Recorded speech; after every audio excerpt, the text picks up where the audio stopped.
இலங்கை சிறையில் உள்ள மீனவர்களையும் படகுகளையும் மீட்டுத் தரக் கோரி ராமேஸ்வரம் மீனவர்கள் உண்ணாவிரத போராட்டத்தில் ஈடுபட்டுள்ளனர்.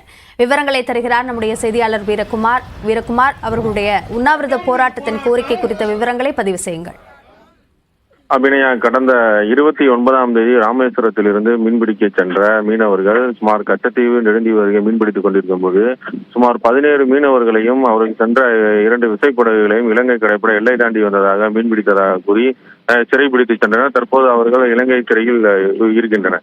இது தொடர்பாக அவரது உறவினர்கள் அன்றைய தினமே தங்கச்சி மன்றத்தில் சாலை மறியல் போராட்டத்தில் ஈடுபட்டனர். போலீசார் தடுத்து நிறுத்தி அவர்கள் பேச்சுவார்த்தை தொடர்ந்து மாவட்ட ஆட்சியரை சந்தித்து விடுவித்து தருவதற்கு உரிய நடவடிக்கை எடுப்பதாக கூறிய நிலையில் கடந்த 2 தினங்களுக்கு முன்பு மாவட்ட ஆட்சியரை சந்தித்த அவரது உறவினர்கள் மீனவர்களையும் அவர்களுக்கு பிடித்து சென்ற 2 விசைப்படகுகளையும் விடுவிக்க கோரி மனு அளித்திருந்த நிலையில் மத்திய மாநில அரசிடம் பேசி உரிய நடவடிக்கை எடுத்திருப்பதாகவும் அவர்கள் தெரிவித்திருந்தனர்.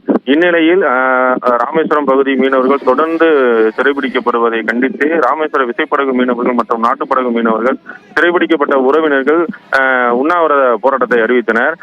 இந்நிலையில் இன்றைய தினம் ராமேஸ்வரம் தங்கச்சி மடம் பேருந்து நிலையம் அருகே சுமார் 100க்கும் மேற்பட்ட மீனவர்கள் தற்போது உண்ணாநிலை போராட்டத்தில் ஈடுபட்டு வருகின்றனர்.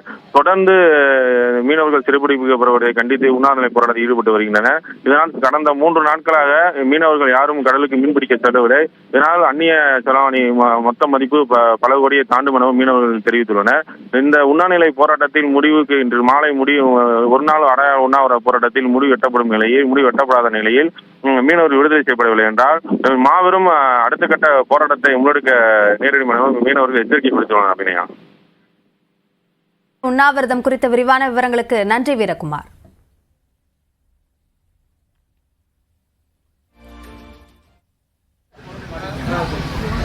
No.